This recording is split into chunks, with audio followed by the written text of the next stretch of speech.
6-month education series.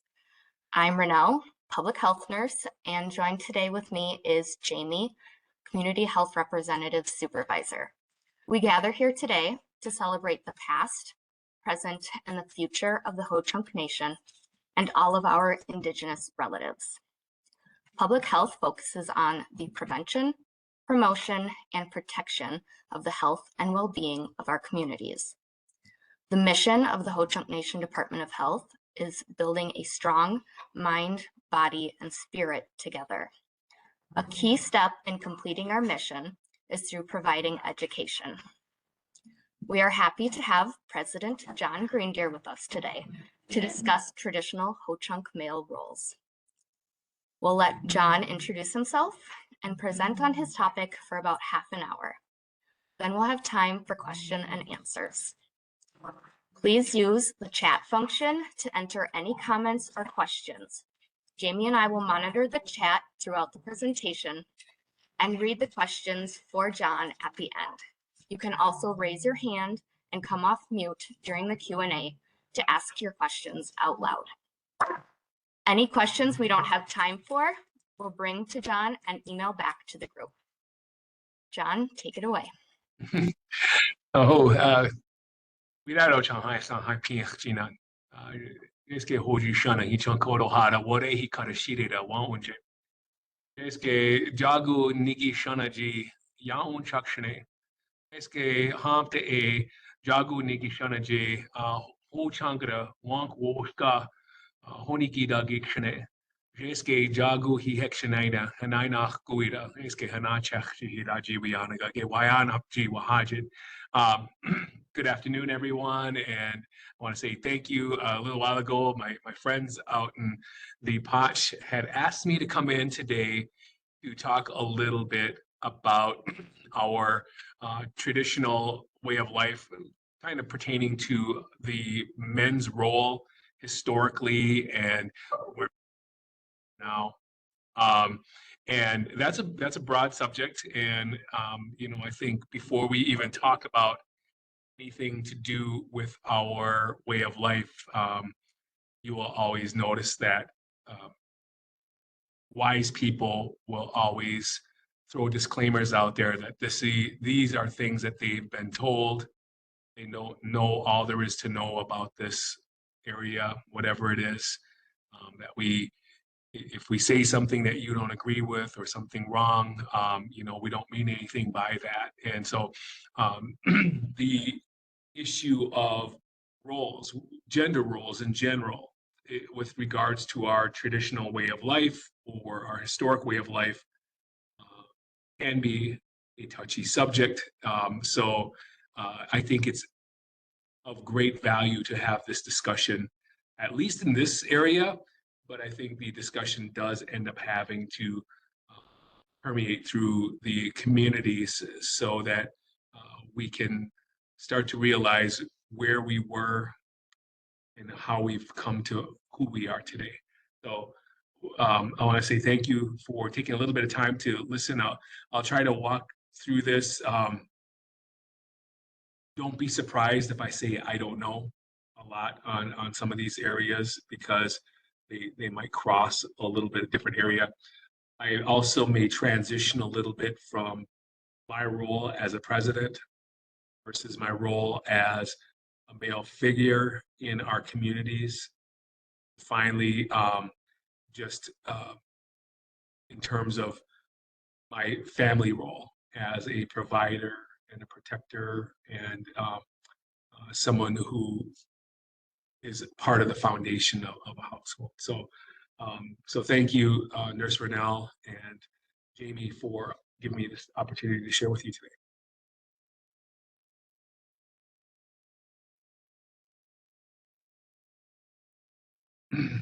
So I guess the first thing that we have to embrace as a tribal community is understanding that our way of survival was built around a way of life. And often is the case that when I do speak about our traditional culture, I always begin with the basics of what it takes to survive. And we've all learned in our earliest science classes that survival is always about food, water, shelter, and perhaps clothing. And that a way of life it seems basic, it seems very simple to live this life. But even now, if we were to establish a means of sustenance to cover all of these areas, we would have to be able to hunt and gather food. And if we were charged to do that today, even with hunting season coming up and you're able to shoot 300 yards and have a nice SUV and ATV, UTV, that doesn't always guarantee you're going to come home with food. Or water. There is no one on this video or within earshot that should ever drink any water around here because of the contaminants of PFAS and total petroleum hydrocarbons and all kinds of pollutants that are in there, microplastics. And as far as shelter goes, you know, we live in a temperate climate. We're having our first snow right now. Building a shelter is one thing, but building a shelter to sustain through the elements in the Midwest is also another feat among itself. And so for this, what would be quoted as survival makes you question how simple food, water, and shelter really is. Because it was something that is out there, but it isn't readily available.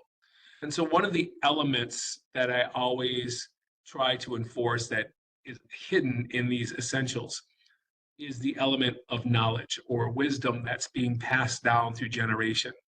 How to hunt the deer, how to make leather so that we can make clothing, how to create edges on stone so that we can chop trees, how to find medicines, all these things. And in order for us to survive, and that's going to have an asterisk behind it, but in order for us to survive as a community, we have to embrace the idea that this knowledge that has come to us has to also be transferred down. And in order for us to do that, we have to establish a form of social order. And that social order provides roles and responsibilities. And these roles for our Ho-Chunk people have been transcended into our clan system. Maybe things have changed a little bit since the Ice Ages, but the roles of our clans have always been very preset, very finite in terms of the Deer clan, to which I'm a member of, became messengers of the upper clans, became what we now call environmentalists, became speakers, became workers of workers. The Bear clan that we always say are the police of our tribe. They've taken on that role to preserve and protect everything from the grass to the tops of the trees. That's their domain. And, you know, they took our security very important, are the roles of our warriors to protect our villages, roles of our warrior clan to go out and mete out discipline after our upper clans had made decisions about that. These were items such as the Snake clan, who would come in and clear the area for our village, clean up and make sure that when we left, it looked like we weren't there. These are roles that went to the clan. There were roles that went to warriors. There were roles that went to messengers. And there were roles that were established with the genders of our people. And today we still see that, and you're going to see and hear some things that you might not want to hear. Today, the roles of men in our community have changed.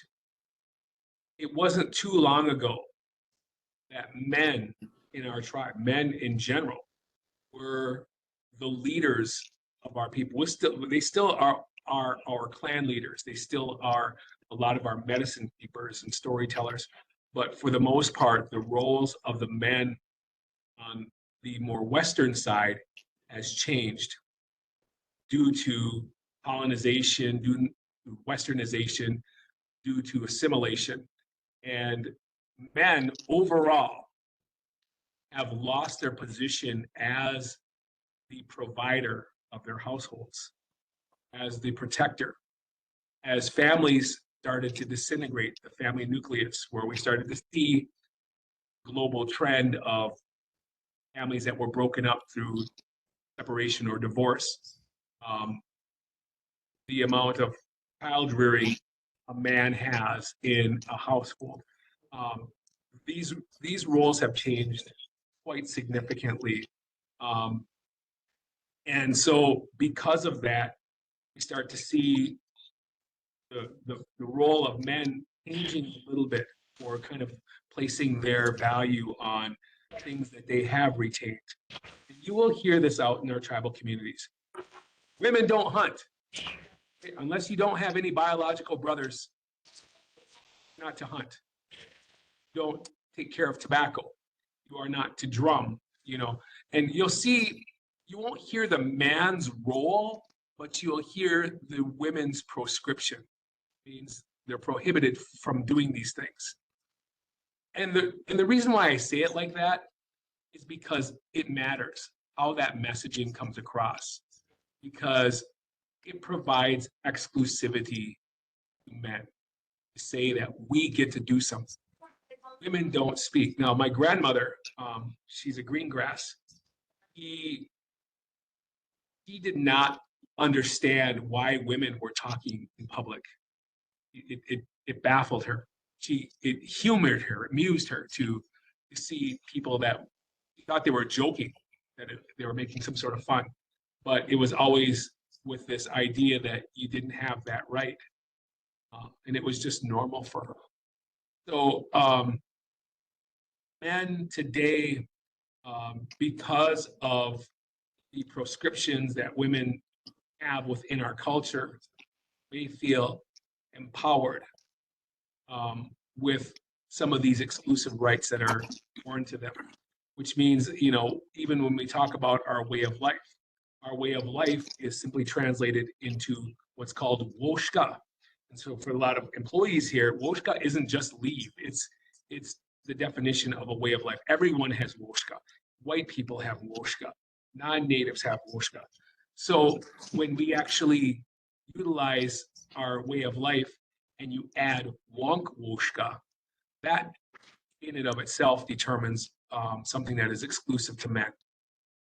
Just like women, there's hinunk woshka. And these are areas that men never really treaded to historically. Yet today we do. For some reason, we feel like we have a say in how women conduct themselves in that way of life. We never used to do that. But in our men's way of life, we were given, for our creation stories and our clan stories, we were given this role. Now, I don't want to say that this authority to do or say things because you're a man is a gift to us as men. It is a responsibility of us to utilize that privilege to perpetuate this way of life. It isn't supposed to mean it puts men or women. We talk about patrilineal culture. Historically, our Ho-Chunk people ran its bloodline through the men relatives. And if so, happened that your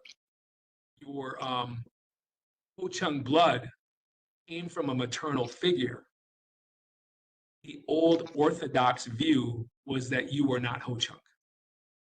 You could not be recognized as Ho-Chunk because you did not carry that clan with you in the male's clan.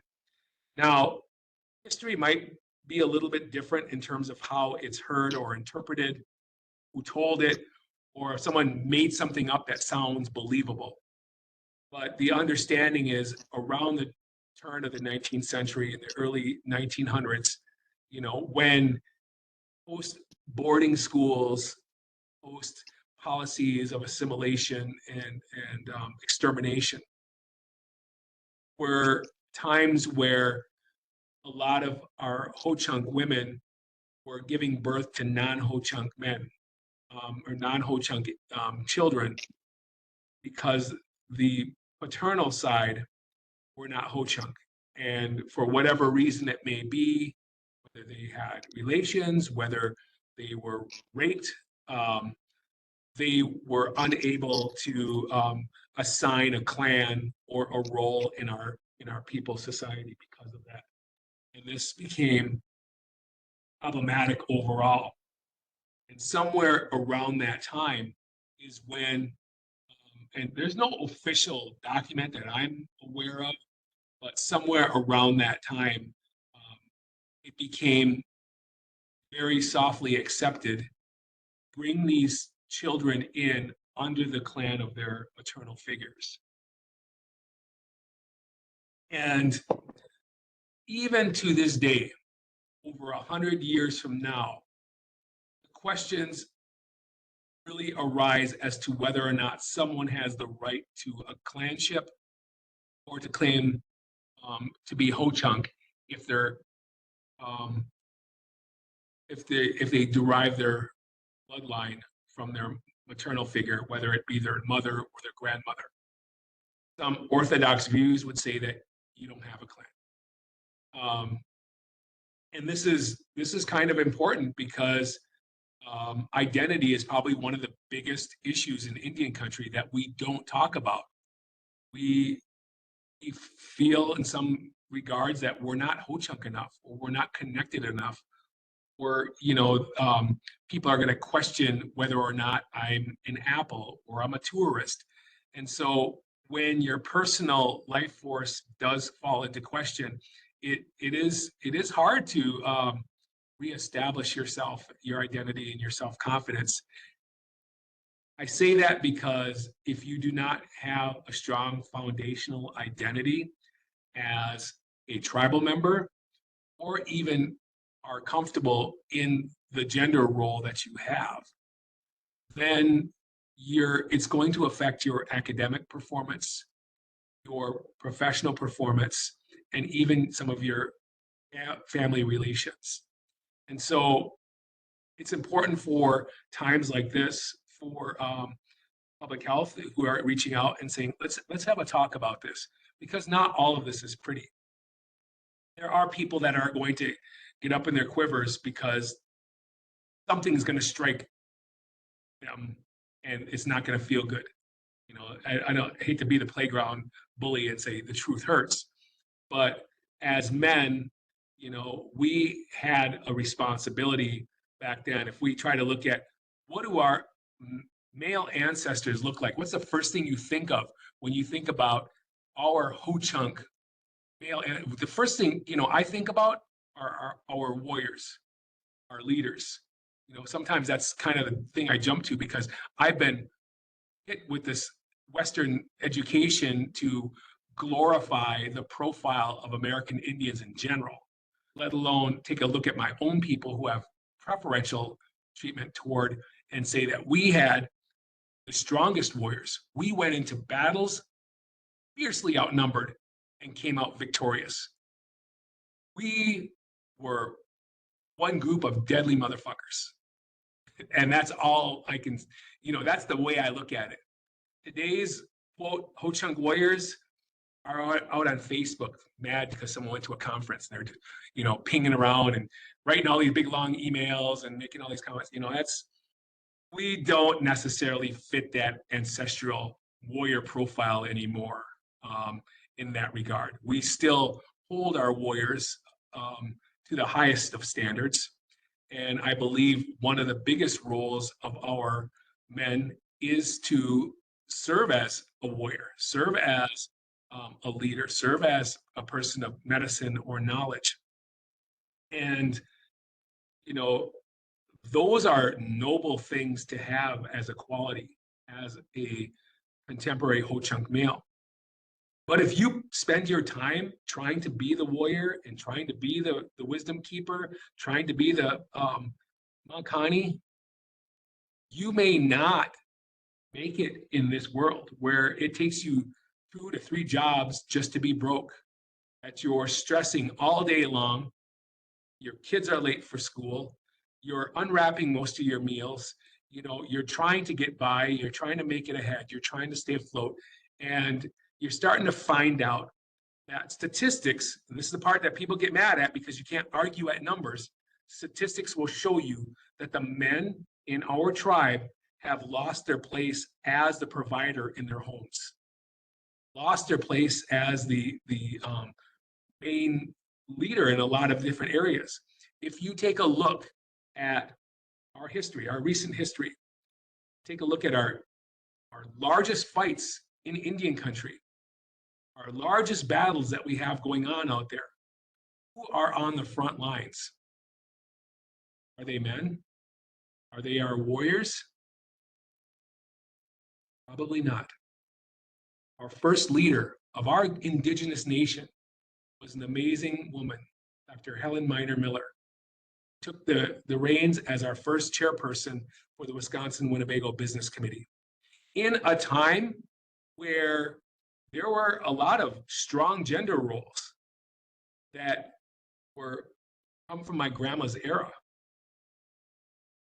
Next, we move on to the transition of government in 1994 with the reformation of our governing body, our new constitution, and the next to carry the reins was President Joanne Jones, who endured some of the largest political battles. I always like to say that even in our greatest time of need of unemployment, alcoholism, blah, blah, blah, all these things that blow your ACEs scores through the roof, was also the very same time that we were absolutely our most productive. We built empires, and today we still live by those.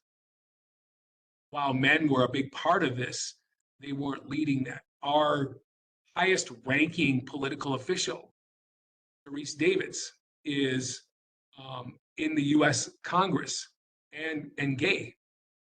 Again, doesn't fit that profile of folks. And so we always have to take a look at when we talk about gender and we talk about proscriptions and we talk about, who are leading, we have to, in this day and age, keep an open mind that maybe that leadership role is a little bit obscured due to westernization, due to the lack of need for clan systems to fully come in and take over something. As a government, we do try to make sure that we honor the historic roles of a clan system or male responsibilities. Some of those roles have changed. Back in the old days, we talked about, how we hunted and that the women used to do all the tanning themselves for the hides. Now both genders do that interchangeably. The men still typically do the tobacco. The men carry the bundle. There are reasons and stories behind that, and that's out of protection. But a lot of times when we tell that story, we always are so quick to say, women can't do this, women can't do this. And I can't embody what young women would think, but I do believe that the end result could be that they can feel like they're less than. When in reality, when we talk about gender roles and we talk about limitations for women in our society, whether it's on the cultural side or whether it's on the governmental, political leadership side, we have to change that narrative to say that the reason why this isn't happening isn't because they're less than, but because they are more than. They have something that we don't have, nor could we never have. We could never have the ability to create life. That wasn't a gift of ours. We were given a lot of important responsibilities, but we were never given that responsibilities. Some may say it's because a man couldn't handle making that happen. And I'm not here to denigrate men by any means, because what has happened over the course of time is not even to denigrate men. It's actually just the opposite. It's to hold that place. And you'll see this in our daily vernacular. And I will 100% admit that I am part of the problem by either having said it myself or having heard it said. The culture of how we conduct ourselves as men.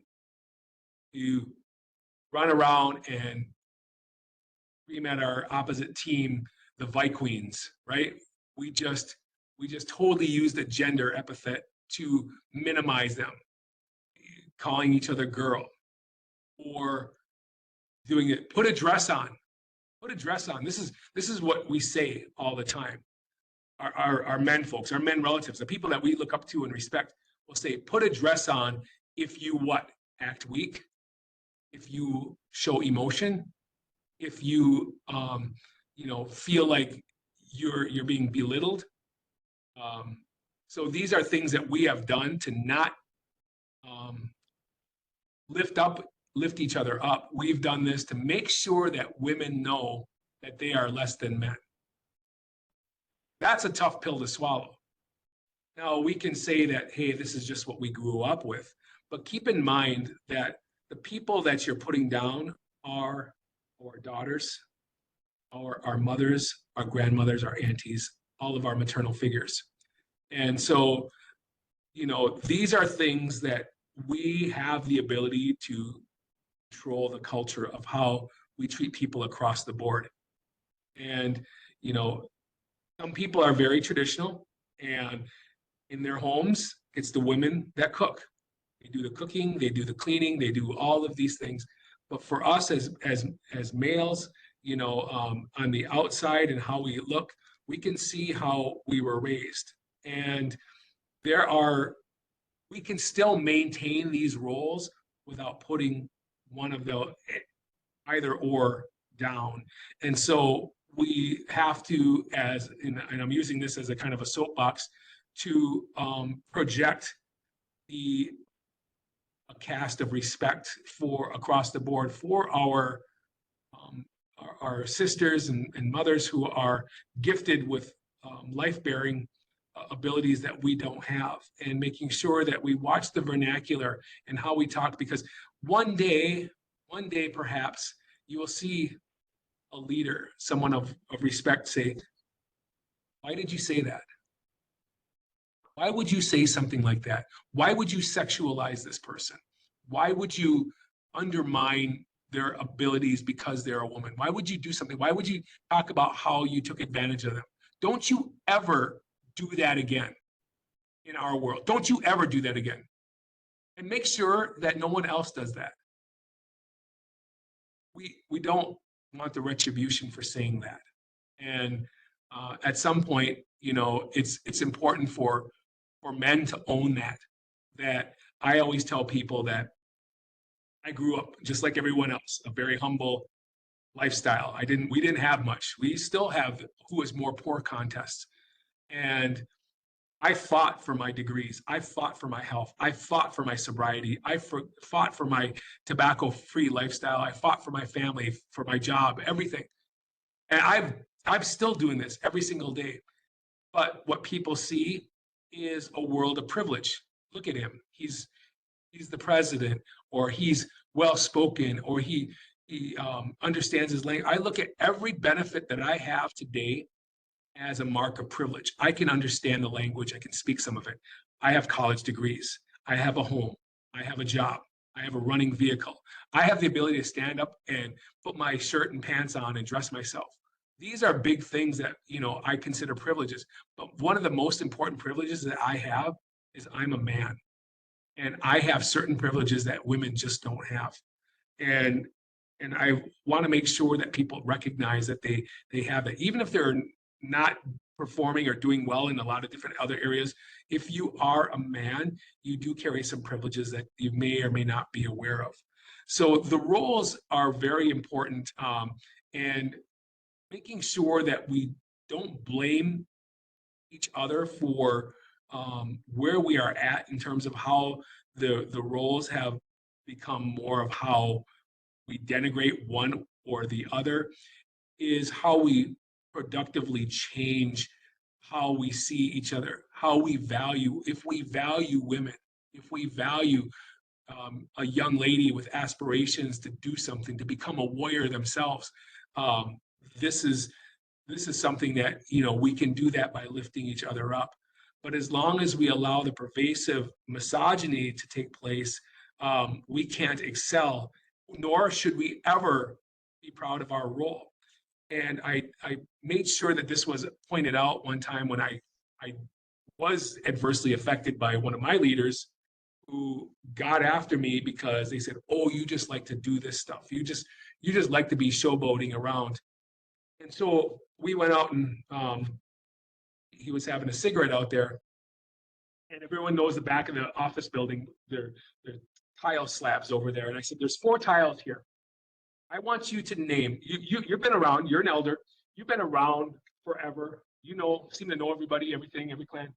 I want you to name 4 men who are sober, who have their college degrees, who understand and speak the language, who go to their ceremonies, who have a home, who have a family, who speaks well, who is a good worker. I want you to name 4 of them, just 4. Just 4 people that are sober, that don't smoke cigarettes, that speak well. I'll tell you what, I'm going to stand on one of these tiles and I'm going to take one of these. There, name 3. Name 3 people that can fill that spot." And he kind of got upset. So just 3. Fuck, I'll put my foot on another one. I'll take 2 of these. Name 2. I know what you're trying to say. No, you don't know what I'm trying to say. And this isn't about you. This is about us as a society. Glorifying misogyny, allowing people to say and do what they want without retribution, and not honoring certain qualities that we would love to see in a role model. There's nothing wrong with having a person who smokes be a good role model, or drinks be a good role model, or anything like that. But the idea that is that as a community, we have to do something that's old and recycled. Instead of fishing the bodies out of the river, let's go to see where they're falling in. Let's take a look at where the children are. How are we raising our young men, our boys, our adolescents? What things are in their environment that they see that reflect something that they aspire to be, or something that they don't want to see within a group? So if we are out there, we are doing the things that our next generations are going to be doing. So if we smoke, there's a good chance that you'll pass that down in your household. Same thing with drinking, fighting, swearing, all these wonderful things. Now, do I want a generation of Campbell's soup kids? I don't. But I do feel like the roles of our people, historically and culturally, have never been to minimize each other. And I do believe that what we deal with today is a result of the westernization and how we're going into this society. And now we take a look at this new administration coming in January, and we got the epitome of disrespect leading the nation. This is now the new role model for America, that you can say what you want and become the president of the United States. So I know that's a little bit of my politics, and I probably, cut on some of you MAGA folks. I'm sorry. But it's important to understand and not take it as discipline when we try to guide a culture of respect across gender roles, and understand that we are still the protectors. We are still, whether or not we make more money than our spouse or our partner, we are still the providers.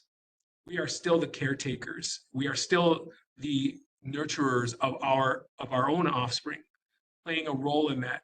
Nowadays, you scroll Facebook, you don't see as many family wonderful things. We usually see someone chopping up the baby daddy or the baby mama, and getting stuff on that. So again, how we showcase our overall roles in today's society, it might be a little bit different, but I feel like our role as men, we need to be the ones speaking with each other. The women have made it very clear what they expect out of us. It's just We have to be able to listen, and sometimes, and again, I'm a part of this. This is the most important thing that I can say. I am a part of this culture of how we've become. And so I also believe it's a big part of our environment, and it's something that we have the ability to change. It'd be wonderful to hear from someone a lot older than me that knows our culture and history. But if like I said, there's a lot of things I don't know. I don't know where things went wrong or went awry, but I do feel like we are in this day and age seeing so many changes in roles, as from women who were once at home to women who are now gearing up with military rifles and heading out to the battlefields for us. And it isn't just on the warrior side. We see them going to graduate school in a lot bigger numbers than men, going out to fight the big fights to protect our environment. We also see them, leading in sports, athletic, health, nutrition, medicine. And so, these are things that we as men should be looking at as a sign of respect in people that are actually helping us keep going. So it's never going to be one person. It's never going to be a small group of people. It always has to be all of us. And that includes men and women. There's for now.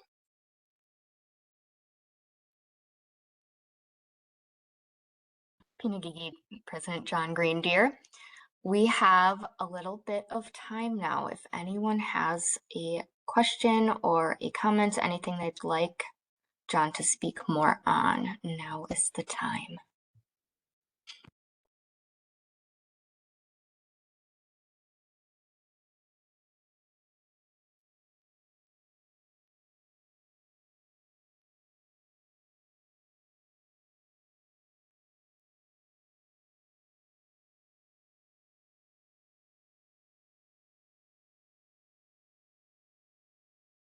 I once heard statistics of that we're spending more time, more money and resources incarcerating men of color than we are educating them. And this was disturbing.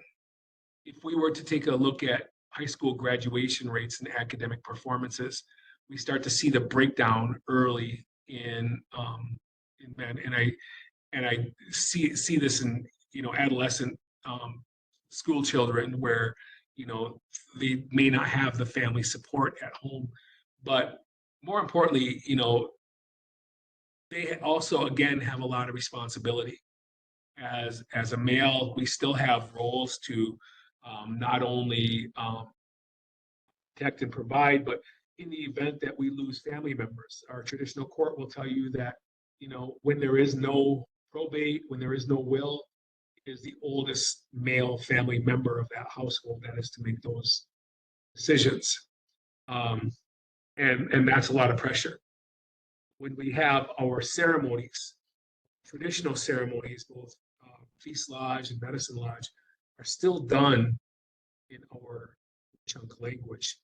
And there was a time when I was a younger kid. I was never little, but there was a time when I was younger, and I could see all these older people. They all were elders to me. They seemed older than our old people do. And I thought I'd never ever have to ever worry about our way of life because they knew so much. But they're not here anymore. And the people that lead, you're only a couple of them away, and sometimes you're it, and you realize that you have a role to sustain. We see this in our own oath, perpetuate our culture and our way of life. And that's not just a role. That's not just the authority to do something. That's your mandatory responsibility to carry that. And we've lost that role before. We've lost responsibilities before. Sometimes those things get put to sleep.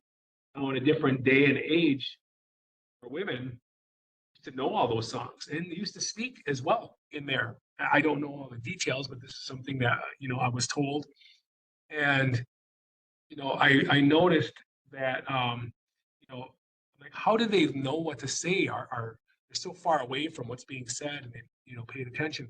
And then I realized that my own mother, um, whenever our men folk would go into our hot stone and sweat lodge, we would build the fire, we would put the rocks on, and they're outside of there while those rocks cooked all day. We talked a little bit, probably more about our traditional way of life or our ceremonies, our protocols, than what we do today, where we talk about hunting stories and who got bombed or that's not always the case, but um, we'll get a chance to talk a little bit about some of the stories and songs that we have in there. But then when the men entered the hot stone Hochi, they would seat themselves. And the leader would come walking in with a pail of water and sage and close the covers on that. And the minute those covers closed, and you could feel that heat rolling up, our women folk would stand around that lodge. And, we didn't have clothes on. We still don't when we go in, but they would sit out there and they would listen to our songs and our stories, both our standing and our dance songs. They would listen while our lead group would tell those and then pass that pail along to different groups, different clans, and they would tell their songs and stories and and they'd be out there dancing and supporting that. And at some point we lost those. We lost either the song stories and it was our women that had those and gave those back to us, retold that from the things that they had learned. And so they were a part of a link that was allowed us to continue these ceremonies and this way of life. If not for them, it would be gone for some of our groups. So respecting that, making sure that we're inclusive about the things that we do and the roles that they have. And now, and I even remember when we had the election of 2011 and we seated an entire new legislature, we had for the first time a majority of women running our nation on the governing body. And at that time, our warrior clan leader, Yomkwe, came in, Richard Mann, and he went into session and he gave every woman the right to carry themselves and say as they wish in their leadership role. They were just young women and they gave that to them. So, so at some point, these roles were and still are important. But I guess the thesis that I try to bring forward is to make sure that we understand that they are different, but there's no one role above each other. Whether your clan system runs through your patrilineal line versus, your right to hunt versus their, ability to do something, in our way, they took care of a lot of our cultural artifacts and things from our bundle as well. They also still today, women still lead our scalp dance. It's one of the few major ceremonies that we still have today that the women take the lead on. So again, I don't mean to third rail discuss anything in terms of, Jon came on and just got after men for being men, locker talk and things like that. I think there's a big difference between, joking around and things that perpetuate a culture of denigration. And we as men have to police ourselves in this. So that's kind of where I feel on that. I just punctuated everything, Nurse Rennell. Well, Pinagigi, again, President Greendeer, and thank you everybody for joining us today.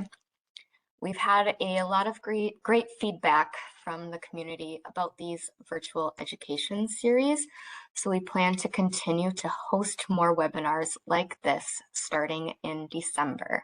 So please keep an eye out for more information on this series coming soon. Thank you for having me. Really appreciate it. Thanks for sharing.